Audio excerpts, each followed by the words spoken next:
And this may get a little long-winded as well, but maybe not. What do we think about Michael Vick potentially being a college football coach at Sacramento State University or Norfolk State University, which is right there in his home state of Virginia? But Michael Vick, the former NFL star, the dual threat quarterback, the original Lamar Jackson, the man that went to prison for dogfighting, did 2 or 3 years in Leavenworth, a guy that I'm a huge supporter of. I love what Tony Dungy, mentoring Michael Vick in his second go around in the NFL with the Philadelphia Eagles and Andy Reid.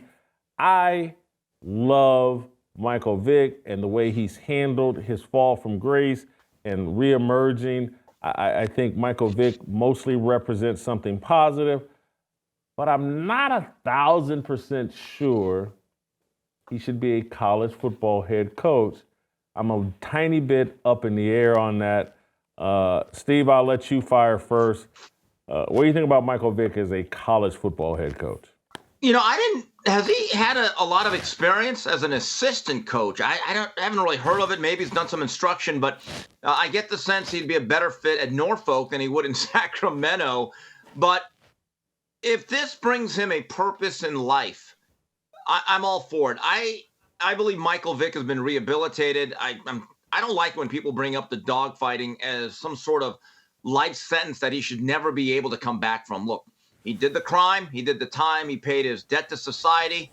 I've always thought he was a very reasonable, intelligent human being. He deserves an opportunity to do whatever he wants after all this has passed by. But the question then becomes, is he experienced enough to do this? Now, people will say, well, what about Coach Prime? Again, if you actually delve into Coach Prime, he actually did coach high school. He had some experience. He worked his way up. May have been an expedited process or expedited, but there was a process. My only concern is, no matter what level of college football you're at, does he have the actual seasoning for this to become a long-term career? I'm just going to get destroyed by the dog lovers for this, but it's never, since I was a little kid. When did this happen? In 2007, he pleaded guilty, so this came out in 06-ish. I was, 15, 16 years old. It's never resonated with me that this is a felony, that we put this guy behind bars for 2 years for dog fighting. Pit bulls, have you ever seen a pit bull? They're waiting to fight. They're waiting to attack your 3-year-old child. That's what pit bulls do. So he funded it. I assume he was there for some of it, but some of this is like white collar crime type stuff. Again, we'll get into this from the pastors, and there's such a big difference between the inherent value of the life of a human and the inherent value of the life of a dog. And disclaimer, I love dogs. We had a dog until it passed away. I'm gonna get another dog. I like dogs. I don't think you should do the things he did, and I do think as Christians we do have a responsibility to look after animals. None of this was good.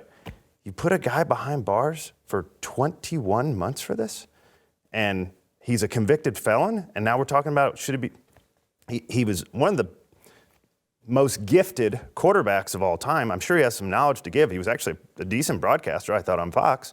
He's got some knowledge. He's a likable guy.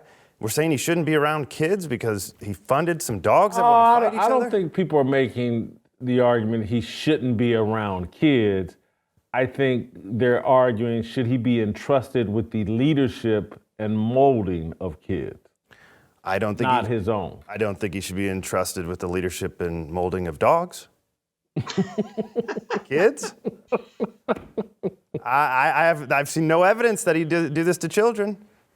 I tend to agree with you. I do think I have a softer spot for dogs, but I think that pit bulls are not what I really consider dogs. Well, that's what these were. I know. Yeah, I know. Okay. And so that is the thing. You couldn't say it back whenever. When did this go down? 2007 is when 2007, 2006, whatever. You couldn't say it back then. But again, like, you're talking about pit bulls. Those aren't dogs. And all the people that keep pit bulls and I always think this is stupid. You're just keeping something that will potentially harm you and harm your children or harm another pet or harm something, I've never understood. You ever see Allie Beth Stuckey's Yes. feed where she's pretty hard on pit bulls, and there's a certain breed of dog that needs to be put down, and we need to quit holding them up like they're the same as Lassie or Benji or Rin Tin Tin or what other famous dogs am I not thinking of? Odo. The dog pound.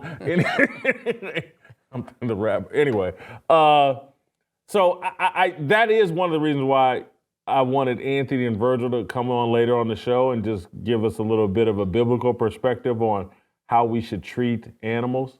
And again, man, I go out and kill deer every single year, and everybody's good with it. They give me permits. Rudolph, would you kill Rudolph? I would kill Rudolph, yeah. I wouldn't like that. Family's got to eat. Let's be honest. The insurance model is broken. Crowd Health puts your health care back in your hands.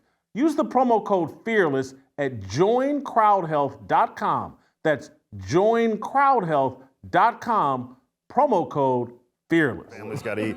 But even in Missouri, this just happened recently. The black bear population is getting higher. You can get permits to go kill bears. What are you doing with a bear? You're using it as a rug in your house, and or you may take it to a Can you eat bear? You can't.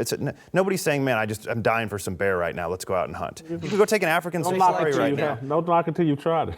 You can go out take an African safari right now and go kill some animals. Like hunting animals, you would never, unless you're reading The Most Dangerous Game, you're not hunting people.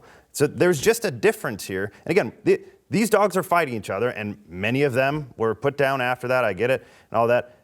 It's animal entertainment. Again, not justifying it, but give him a massive fine and some community service. Behind bars for 21 months is absurd to me.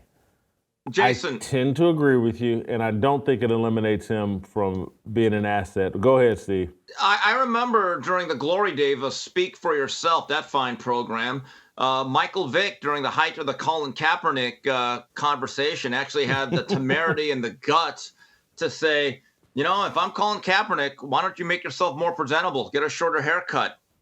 I remember the heat that he took, and I said, you know what? That took a lot of integrity to actually to give that type of advice. He took so much heat on social media, but I said to myself, you know what? I give Michael Vick credit. He's a well-known figure who went against the grain to give someone honest advice. Right there, I said, you know what? Maybe you are. Maybe you are up for this job. Here's what's interesting with me. It's like, if this were Ray Lewis, I would be standing on a desk screaming, yes, give him the job, give him the job, give him the job. And people have the same complaint about Ray Lewis. Yeah, Atlanta. I just happen to know Ray and just have talked with him in detail about that story. I actually, I don't know him in a real way, but I spent time. The actual guy that killed the guy in that car, I actually know him. He was a friend of Derek Thomas's. Used to come to Kansas City for Derek Thomas' golf event. Big Oomph was his name. But anyway, I don't know why I can't. Maybe if Ray had done 21 months in prison, I'd have reservations, but maybe I shouldn't. And I just need to accept that, and live up to my values and principles that, hey, Mike Vick has repented for his deal. Tony Dungy, a remarkable job mentoring him. And, Michael Vick has been made new. And I guess I'm going to land on, I wish him well. I hope that he lands one of these jobs. But I do think there will be people complaining, the Michelle Beadles of the world. There are some real dog lovers out there. I mean, some PETA. People that legitimately love their dogs more than human beings. Yeah, J.D. Vance talked about them before the election. Yeah, that's idolatry. Yeah. You've putting dogs on a pedestal, and it's, buddy, you're a dog guy. You got 2 kids. I love dogs. I don't associate what happened in his past specifically to this decision. Is your concern over his coaching ability or the? No. It's just wrapping my mind around, hey, an ex-con is the head coach at a college. And I think at this time of our lives, somebody to be in those kids' lives with perspective and what he can bring to the table, I think will be an advantage to them. Whether or not they become a prospective great football program, I think his perspective and ability to connect for that level, I think could be an advantage to some people. Last thing on this, there's such oversight in the college game. It would be really hard for him to step out of line, particularly as a guy who's a convicted felon. There's unbelievable oversight. And I get it, there you have the Jerry Sandusky's of the world and all that. Every one of those stories has made it so there's more oversight. I mean, the athletic director, particularly in football, because they run everything. There's so many people. It takes one squeaky wheel, that's an improper term, but one person to come out and say, hey, this ain't good, what Mike's doing. And Mike's done, and he would know that.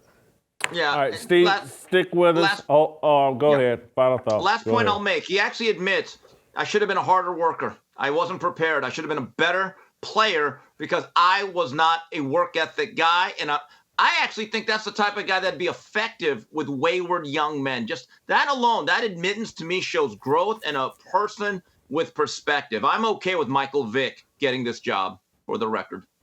It's certainly, he has more self-awareness than a lot of guys that were superstars at his level. Yeah. I guarantee Deion Sanders could say the same thing, but he would never admit that. He'd pretend like he never missed a practice. Anyway, I'm not gonna beat up Deion while trying to talk good about Michael Vick today.